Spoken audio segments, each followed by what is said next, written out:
Now to move faster because we have a good man with us, Peter Schweizer. His brand new book, The Invisible Coup, American Elites and Foreign Powers Use Immigration as a Weapon. It's #1 on Amazon.com.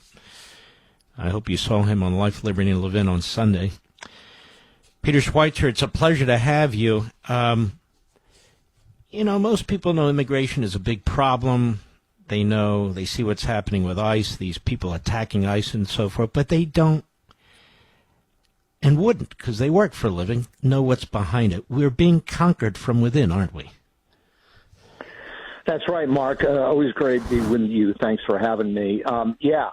We debate and look at immigration as an issue, as we should.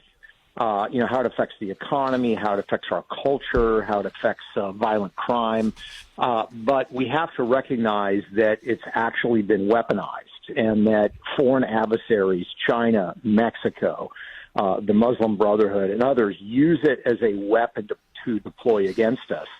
My parents were immigrants. They came over in the 1960s from Europe, but the immigration that we've been experiencing in recent decades is very, very different.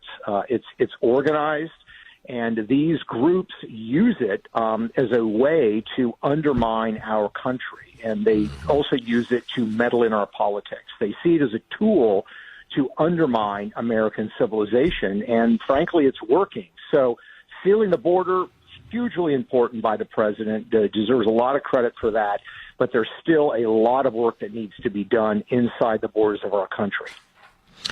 Now, there's a long list of groups and governments involved, but let's deal with a few. You write in the book about Mexico and the consulates in Mexico and a big meeting they had prior to the last election. Explain that. Yeah, so Mexico, people think Mexico's interest in immigration is they have a safety valve. They can kind of let their people here. They get remittances. All of that's true. But they actually view mass migration and those that are inside the United States as a tool to essentially retake territories that they lost from us in the 19th century with the Mexican-American War. And if that sounds crazy, all you need to do is read the quotes in the book. There are dozens of them from senior officials, including presidents and senators in Mexico, saying that's the case. And they've weaponized their consulates in the country. There's 53 of them. Compare that to the United Kingdom and China, which have 6 and 7. So they have this vast network. And what you're referring to, Mark, was a meeting in May of 2024, an election year in the United States. Donald Trump, they did not want Donald Trump to win. Mexico was adamantly opposed to that. They brought diplomats together from Los Angeles, from consulates in Orlando and everywhere in between, gathered in Oklahoma City. Foreign ministry officials from Mexico City came up. The foreign minister of Mexico addressed the group by video. But with these diplomats meeting with them were Democratic Party political activists. And the conversation was about how were they going to stop Trump. And the conversation between these diplomats and Democratic consultants was, we turned California from red to blue. We turned Arizona from red to blue. We need to turn the rest of the country from red to blue. This is not what diplomats are supposed to be doing. It's an outrageous violation of our sovereignty by a foreign government. And it's just one example of many of how Mexican diplomats are interfering in our politics. They're also organizing some of these violent protests that we're seeing taking place in our streets. Mm-hmm. And people wonder why they have the same signs, Peter. They wonder why they're so well funded. They wonder why they move from state to state, city within city, each state, and wonder why their causes fundamentally are the same, but they're different in the sense of the nomenclature, the Palestinians and then illegal aliens and then against ICE and then this, that, and the other. Yep. This is all part of it, isn't it? It is. And so think about this for a second, Mark. You have these Mexican officials that live inside the United States who are organizing violent protests. They are distributing, they are waving the Mexican flags at a lot of these events. But to your point, these Mexican diplomats, they're also out there fighting for the radical Palestinian cause. They're also out there fighting for the Chinese cause because they view it as one in the same. It is a alliance of convenience. They don't have the same view of the world. You know, China and Mexico, the Muslim Brotherhood, they have different views of how they want society organized, but they have one common enemy, and that's the United States. So they reinforce each other, and they try to help each other, and they're successful in doing so. And that's, I think, one of the key things to understand. There's a reason why some of the familiar faces, familiar organizations that were involved in the violent anti-Israel protests on college campuses have now migrated to Minneapolis, and they're organizing the anti-ICE protests. There's a reason that this is happening, and the reason is they see migration as a tool that can be weaponized, that can be used to undermine American civilization and advance what they want, which is a radically different country. They talk about transforming our country, and that is what their goal is, and they're working very hard towards it. It's unbelievable. And the Communist Chinese, what are they up to in addition to participating in all these activities? Yeah, the Communist Chinese are perhaps the most sophisticated in exploiting our immigration laws, in particular birthright citizenship. This, of course, is the idea that the left pushes, that if you're born in this country, you're automatically granted citizenship. Well, what China has done over the last 13 years, Mark, is they've set up an industrial model for minting U.S. citizens that are actually being raised in China. And so how it works is the government, 13 years ago, started running articles in the People's Daily, the main newspaper of the Chinese Communist Party, saying, hey, if you give birth, you give birth to a child in the United States, they can be a U.S. citizen. We think this is a good idea. Now, why would the CCP want that? Because they see it as a subversive tool. And so what's happened over the last 13 years is, according to the Chinese government, every year roughly 100,000 Chinese nationals have been born in the United States. They get U.S. citizenship, according to birthright citizenship, but they are taken back to China. They are raised in China. They're raised in CCP schools. Their parents are part of the elite. They're military officers, intelligence officers. When these quote-unquote American citizens growing up in China turn 18, they're going to be able to vote. They're going to be able to get government jobs. And let's remember, this is more than 1 million people we're talking about. The 2016 presidential election was settled. Hillary Clinton lost by, 80,000 votes. So this is a massive tool that the Chinese have in their arsenal. They're also doing things with surrogacy. Chinese elites are basically renting wombs from women in the United States. They donate their sperm. A child is born in the United States to an American mother, a Chinese father. The child is sent back to China, raised there. It's going on in that way as well. And the Wall Street Journal ran a story a couple weeks ago, Mark, about one guy in China who has 100 children in the United States using this technique. God. We're going to come back. You have time to come back, Peter? Yes, absolutely. All right, after the break, Peter Schweizer, I want to get into the Islamist part of this. It's going to shock you, too. We'll be right back. So this book is out today, the very first day, The Invisible Coup by Peter Schweizer. You know he's a great author. How American elites and foreign powers use immigration as a weapon. And you can get it in any major bookstore, and you can certainly get it on Amazon.com, and I've linked to it on all my social sites. I encourage you to get it. So, Peter, it seems like we turn around and all of a sudden there are millions of Muslims here and a significant percentage who are Islamists. How the hell did that happen? Well, it happened in a couple of ways. First of all, it was organized by the Islamists. They have always viewed migration as a powerful weapon of conquest. And I quote from, prominent Muslim leaders looking at Muhammad and the techniques he used. So this is kind of ingrained in their approach. What happened in the United States is they used the R1 visa, which is a visa for religious workers, Catholics and Jews and Protestants and Mormons can all use it.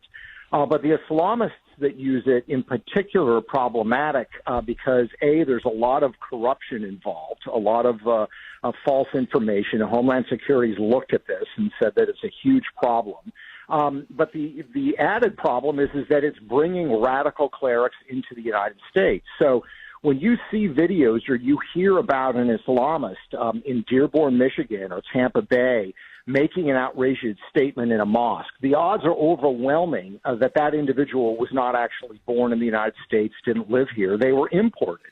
They were imported by Islamists, and what they do is pressure Muslims that are in the country to say, look, don't conform, don't become part of the United States, don't live the American dream. If you do, you are a bad Muslim.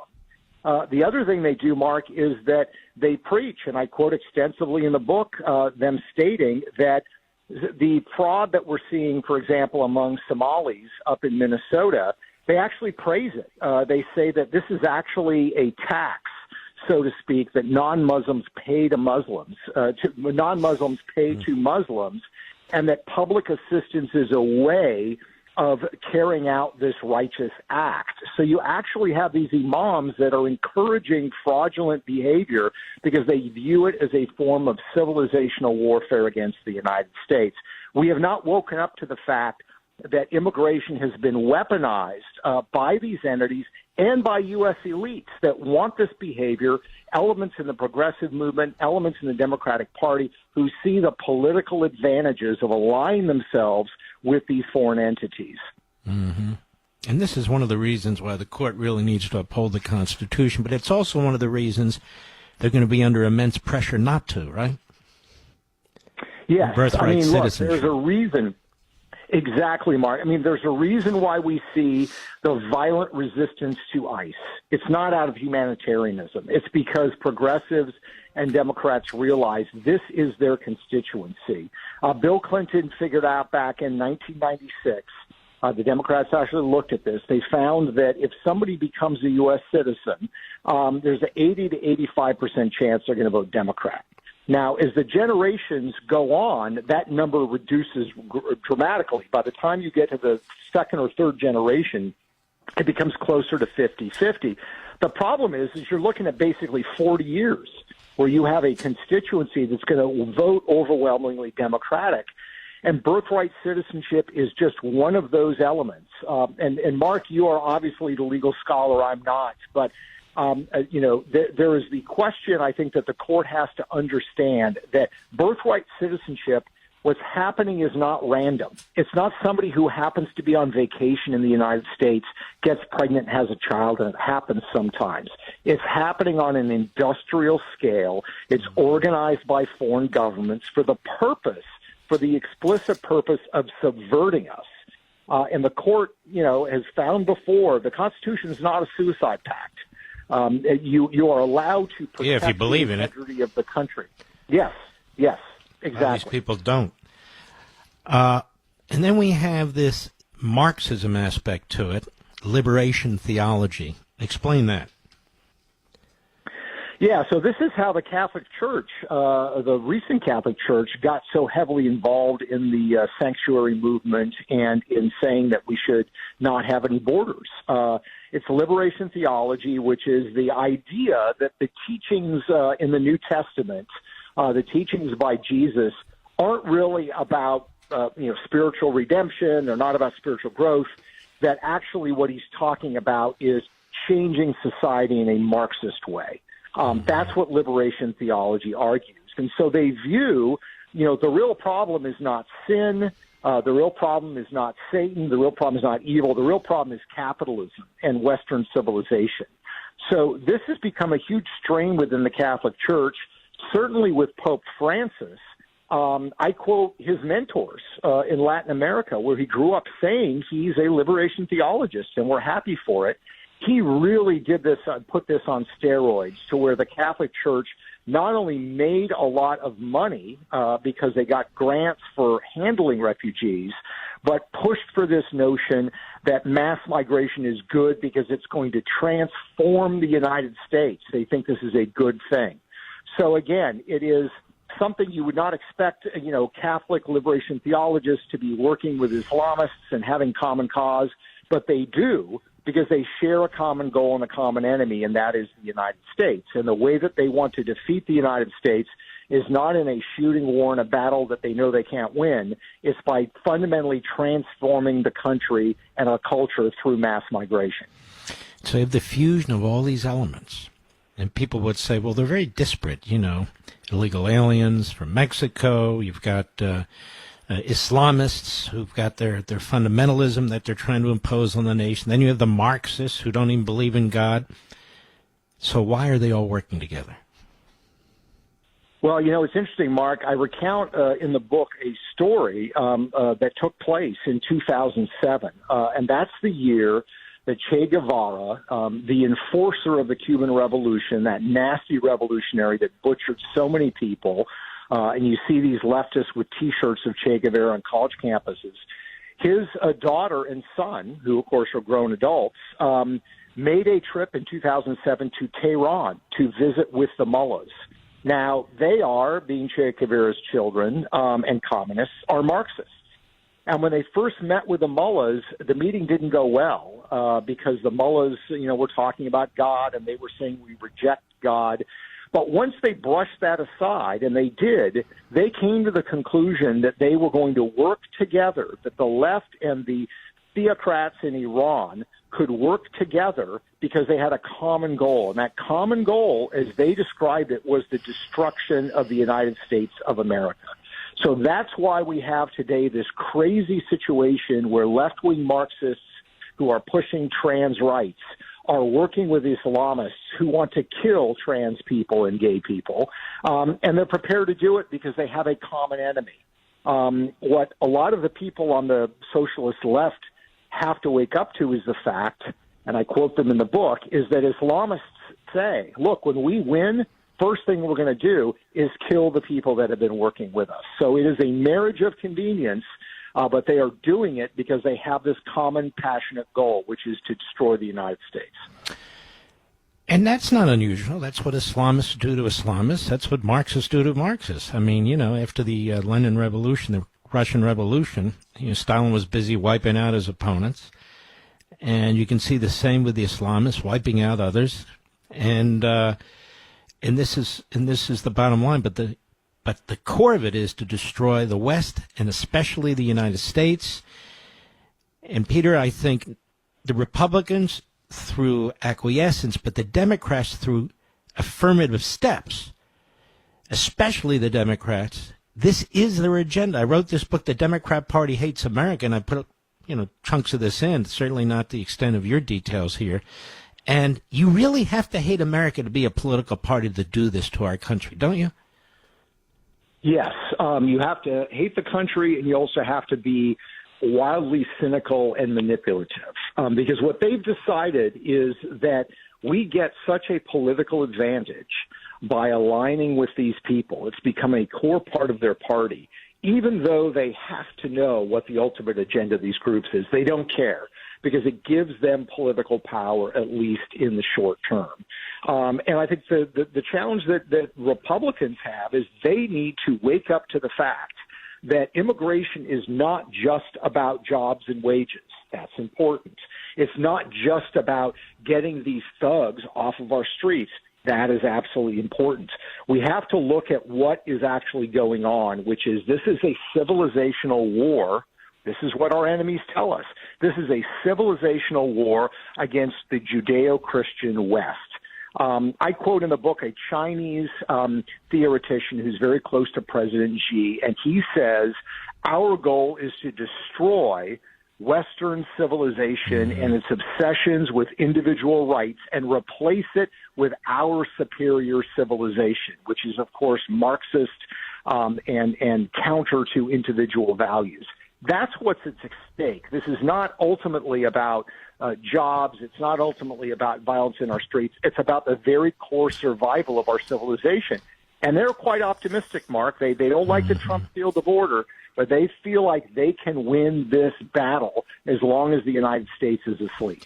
Folks, I encourage you not just get the book, but share it or get books for other people, too. This word needs to go out far and wide. The Invisible Coup is the title, The Invisible Coup, by Peter Schweizer. You can go to Amazon.com right now.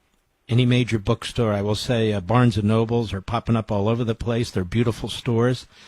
They've been very good to me, except for one book, The Democrat Party Hates America, but all the rest of them, including my last one. And they will have this book, as most retailers should, but if you're not in the mood to go to a bookstore, just order it online right now. The Invisible Coup. Read it. Discuss it. Word of mouth. It's crucial. Peter Schweizer, you've made a big contribution to the nation here, right in time. Take care of yourself, my friend. Thank you, brother. I appreciate it. All right, you take care. And by the way, he's the nicest guy in the world. He just is a very nice guy.